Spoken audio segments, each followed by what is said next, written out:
Тұлпар мініп алған ұлттық жобасын қолдау мақсатында Қобыланды батыр жырынан үзінді оқудың отбасылық эстафетасын продюссері Қуаныш Сулейменовтың отбасынан алып, әнші Тамара Асар және тележүргізуші Дана Нұржігіттің отбасыларына жолдаймыз.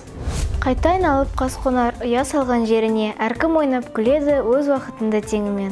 Ақ найзаға сүйеніп, қарлығашқа көрсетпей, жасын сүртті жеңімен, сонда тұрып сөйледі, сөйлегенде бүйдеді. Тауда болар тарғылтаз, тарықса шығар көзден жас. Тар қолтықтан оқ тисе, шығады сүйіп қарындас. Қарындасың болмаса, жауда қалар ғазиз бас, арқаңды жапқан қолаң шаш, айналайын қарлығаш, айтқан сөзге құлақ ас.